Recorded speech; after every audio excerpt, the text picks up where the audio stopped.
We economic hitmen really have been the ones responsible for creating this first truly global empire. And we work many different ways.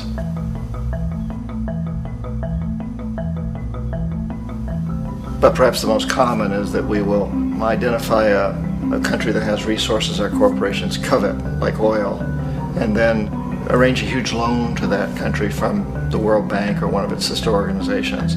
But the money never actually goes to the country. Instead, it goes to our big corporations to build infrastructure projects in that country, power plants, industrial parks, ports, things that benefit a few rich people in that country, in addition to our corporations, but really don't help the majority of the people at all. However, those people, the whole country is left holding a huge debt. It's such a big debt they can't repay it, and that's part of the plan, that they can't repay it. And so at some point, we economic hitmen go back to them and say, listen, you owe us a lot of money, can't pay your debt, so sell your oil real cheap to our oil companies. Allow us to build a military base in your country, or send troops in support of ours to someplace in the world like Iraq, or vote with us on the next UN vote, to have their electric utility company privatized and their water and sewage system privatized and sold to U.S. corporations or other multinational corporations. So there was that whole mushrooming thing, and it's so typical of the way the IMF and the World Bank work, that you put a country in debt, it's such a big debt it can't pay it, and then you offer to refinance that debt and pay even more interest. And you demand this quid pro quo, which you call a conditionality or good governance, which means basically that they've got to sell off their resources, including many of their social services, their utility companies, their school systems sometimes, their penal systems, their insurance systems, to foreign corporations. So it's a double, triple, quadruple whammy. The precedent for economic hitmen really began back in the early 50s when democratically elected Mossadegh, who was elected in Iran, he was considered to be the hope for democracy in the Middle East and around the world. He was Time Magazine's Man of the Year. But one of the things that he'd run on and began to implement was the idea that foreign oil companies needed to pay the Iranian people a lot more for the oil that they were taking out of Iran. The Iranian people should benefit from their own oil. Strange policy. We didn't like that, of course. But we were afraid to do what we normally were doing, which was to send in the military. Instead, we sent in one CIA agent, Kermit Roosevelt, Teddy Roosevelt's relative. And Kermit went in with a few $1 million and was very, very effective and efficient. And in a short amount of time, he managed to get Mossadegh overthrown and brought in the Shah of Iran to replace him, who always was favorable to oil. And it was extremely effective. Mobs overflow Tehran. Army officers shout that Mossadegh has surrendered and his regime as virtual dictator of Iran is ended. Pictures of the Shah are paraded through the streets as sentiment reverses. The Shah is welcomed home. So back here in the United States, in Washington, people looked around and said, wow, that was easy and cheap. So this established a whole new way of manipulating countries, of creating empire. The only problem with Roosevelt was that he was a card-carrying CIA agent, and had he been caught, the ramifications could have been pretty serious. So very quickly at that point, the decision was made to use private consultants to channel the money through the World Bank or the IMF or one of the other such agencies, to bring in people like me who worked for private companies, so that if we got caught, there would be no governmental ramifications.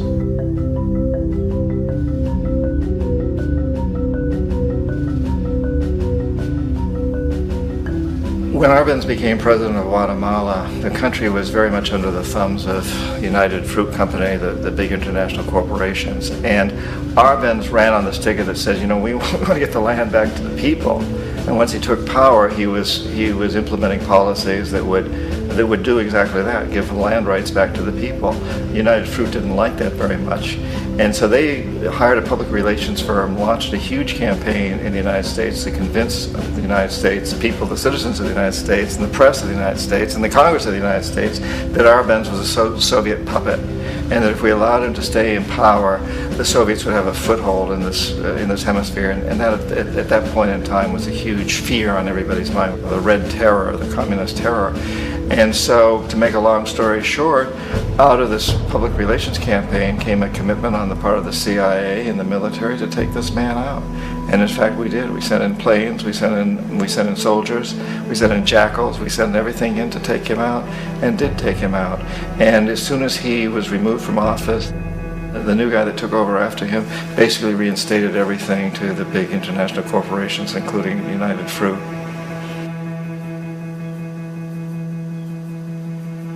Ecuador for many, many years had been ruled by pro-US dictators, often relatively brutal.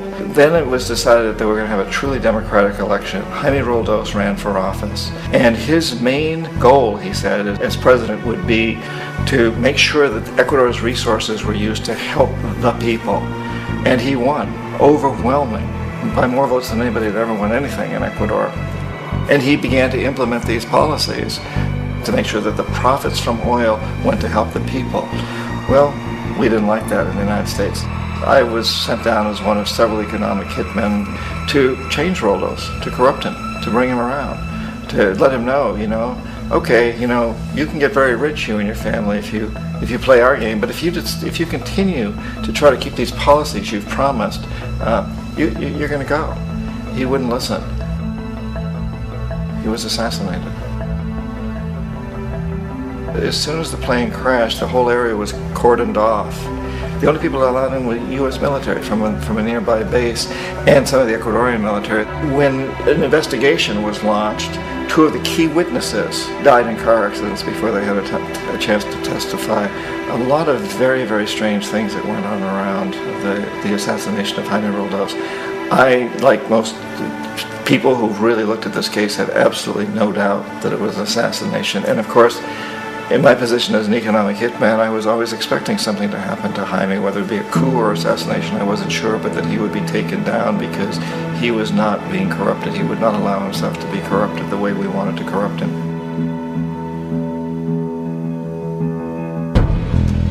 Omar Torrijos, president of Panama, was one of my favorite people. I really, really liked him. He was very charismatic. He was a guy who really wanted to help his country.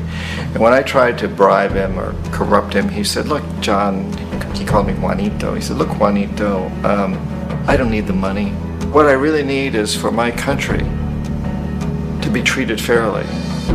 I need for the United States to repay the debts that you owe my people for all the destruction you've done here. I need to be in a position where I can help other Latin American countries win their independence and be free of this terrible presence from the north that you people are exploiting us so badly. I need to have the Panama Canal back in the hands of the Panamanian people. That's what I want. And so, leave me alone. Don't try to bribe me. It was 1981. And in May, Jaime Roldos was assassinated. And Omar was very aware of this. Torrijos got his family together and he said, I'm probably next. But it's okay, because I've done what I came here to do. I've renegotiated the canal. The canal will now be in our hands. He just finished negotiating the treaty with Jimmy Carter. In June of that same year, just a couple of months later, he also went down in an airplane crash, which there's no question was executed by CIA-sponsored jackals. Tremendous amount of evidence that one of Torrijos' security guards handed him at the last moment as he was getting on the plane a tape recorder, a small tape recorder that contained a bomb.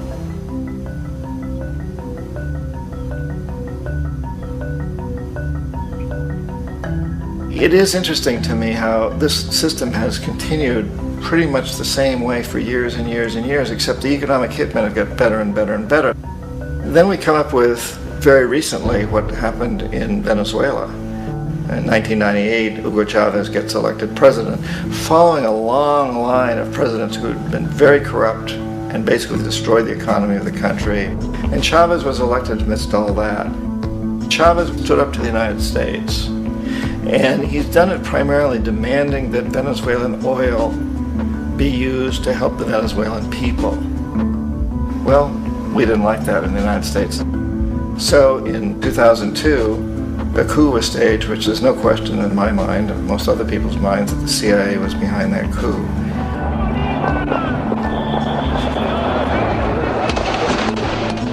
way that that coup was fomented was very reflective of what Kermit Roosevelt had done in Iran, of paying people to go out into the streets, to riot, to protest, to say this Chavez is very unpopular.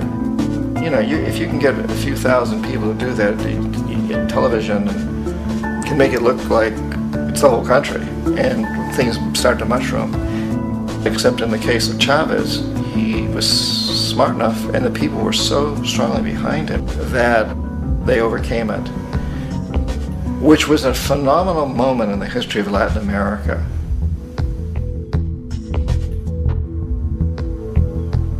Iraq actually is a perfect example of the way the whole system works. So we economic hitmen are the first line of defense. We go in and we try to corrupt governments and get them to accept these huge loans, which we then use as leverage to basically own them.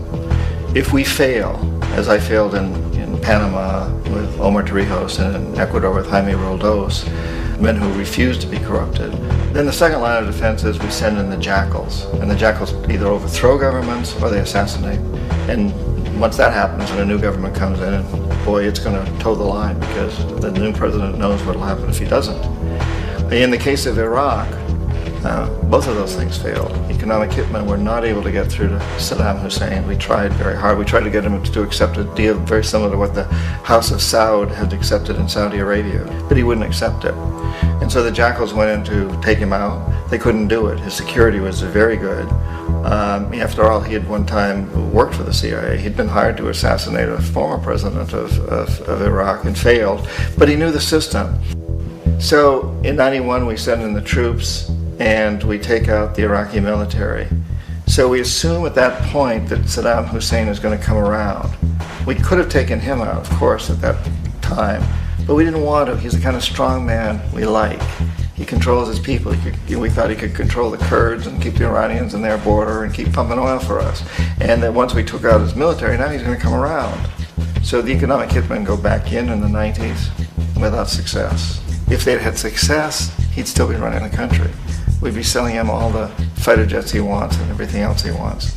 But they couldn't. They didn't have success. The jackals couldn't take him out again, so we sent the military in once again, and this time we did the complete job and took him out, and in the process created for ourselves some very, very lucrative construction deals. We had to reconstruct a country that we'd essentially destroyed, which is a pretty good deal if you own construction companies, big ones. So, you know, Iraq shows the three stages. The economic hitmen failed there, the jackals failed there, and as a final measure, the military goes in. And in that way, we've really created an empire, but we've done it very, very subtly. It's clandestine. All the empires of the past were built on the military, and everybody knew they were building them. So the British knew they were building them, the French, the Germans, the Romans, the Greeks. And they were proud of it, and they always had some excuse, like spreading civilization, spreading some religion, something like that. But they knew they were doing it. We don't. The majority of the people in the United States have no idea that we're living off the benefits of a clandestine empire, that today there's more slavery in the world than ever before. And then you have to ask yourself, well, if it's an empire, then who's the emperor? Obviously, our presidents of the United States are not emperors. An emperor is someone who's not elected, doesn't serve a limited term, and doesn't report to anyone, essentially. So you can't classify our presidents that way. But we do have what I consider to be the equivalent of the emperor, and it's what I call the corporatocracy. The corporatocracy is this group of individuals who run our biggest corporations, and they really act as the emperor of this empire. They control our media, either through direct ownership or advertising.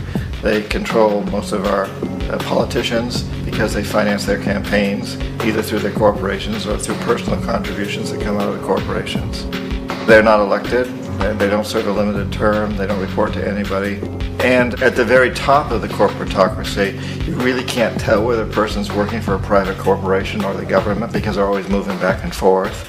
So, you know, you've got a guy who one moment is the president of a big construction company like Halliburton, and the next moment he's vice president of the United States, or the president who is in the oil business. And this is true whether you've got Democrats or Republicans in the office. You have the moving back and forth through the revolving door. And in a way, our government is invisible a lot of the time, and its policies are carried out by our corporations on one level or another. And then again, the policies of the government are basically forged by the corporatocracy and then presented to the government. They become government policy. So it's an incredibly cozy relationship.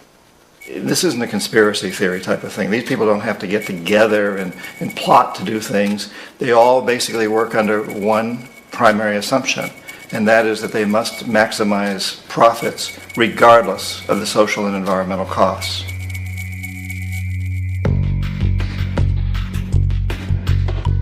This process of manipulation by the corporatocracy through the use of debt, bribery, and political overthrow is called globalization.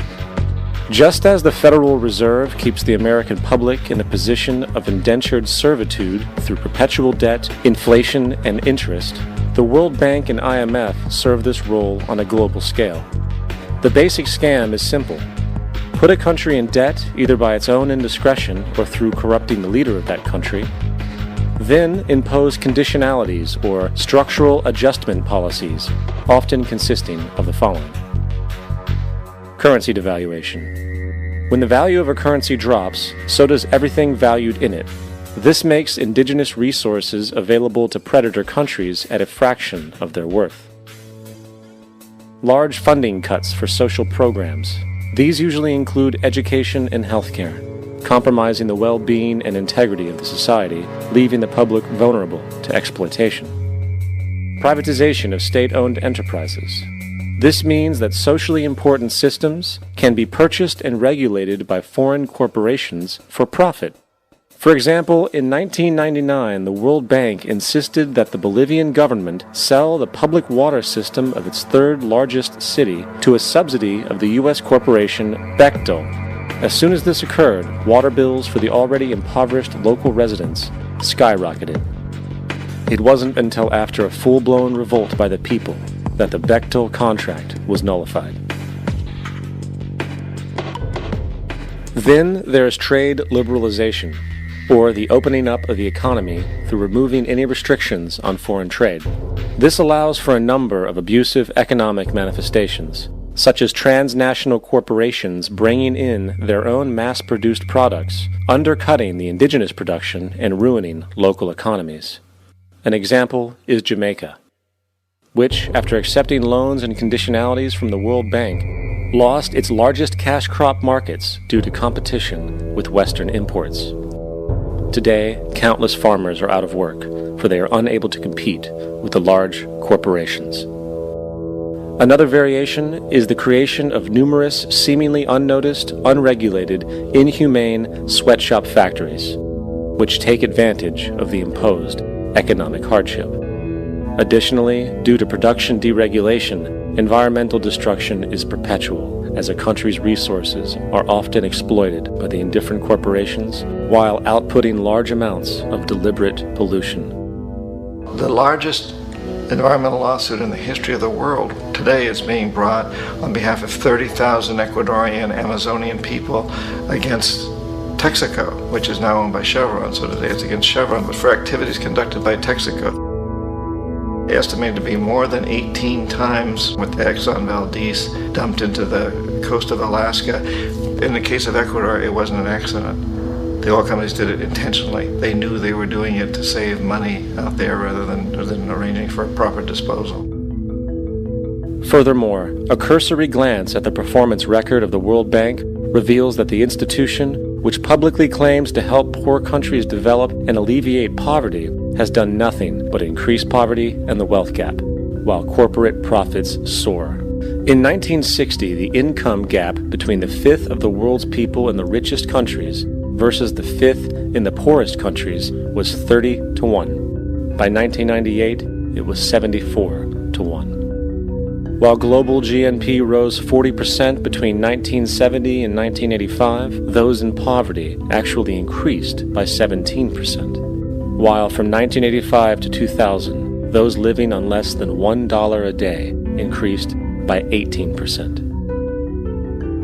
Even the Joint Economic Committee of the U.S. Congress admitted that there is a mere 40% success rate of all World Bank projects. In the late 1960s, the World Bank intervened in Ecuador with large loans. During the next 30 years, poverty grew from 50% to 70%. Under or unemployment grew from 15 to 70%. Public debt increased from $240 million to $16 billion, while the share of resources allocated to the poor went from 20% to 6%. In fact, by the year 2000, 50% of Ecuador's national budget had to be allocated for paying its debts. It is important to understand the World Bank is, in fact, a U.S. bank, supporting U.S. interests. For the United States holds veto power over decisions, as it is the largest provider of capital. And where did it get this money? You guessed it. It made it out of thin air through the fractional reserve banking system. Of the world's top 100 economies, as based on annual GDP, 51 are corporations, and 47 of that 51 are U.S.-based. Walmart, General Motors, and Exxon are more economically powerful than Saudi Arabia, Poland, Norway, South Africa, Finland, Indonesia, and many others. And, as protective trade barriers are broken down, currencies tossed together and manipulated in floating markets, and state economies overturned in favor of open competition and global capitalism, the empire expands.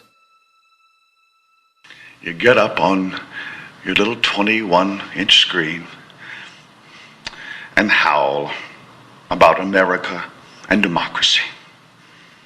There is no America. There is no democracy. There is only IBM and ITT and AT&T and DuPont, Dow, Union Carbide, and Exxon. Those are the nations of the world today. What do you think the Russians talk about in their councils of state? Karl Marx? They get out their linear programming charts, statistical decision theories, minimax solutions, and compute the price-cost probabilities of their transactions and investments, just like we do. We no longer live in a world of nations and ideologies, Mr. Beale. The world is a college of corporations, inexorably determined by the immutable bylaws of business. The world is a business, Mr. Beale.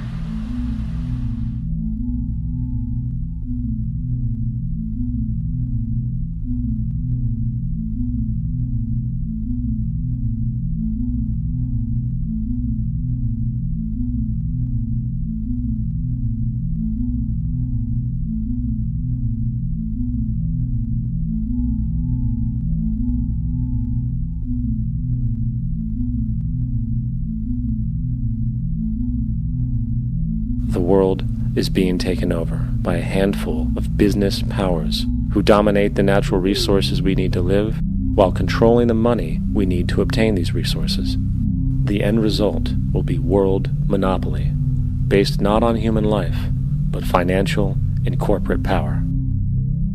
And as the inequality grows, naturally more and more people are becoming desperate. So the establishment was forced to come up with a new way to deal with anyone who challenges the system. So they gave birth to the terrorist. The term terrorist is an empty distinction, designed for any person or group who chooses to challenge the establishment. This isn't to be confused with the fictional Al-Qaeda, which was actually the name of a computer database for the US-supported Mujahideen in the 1980s.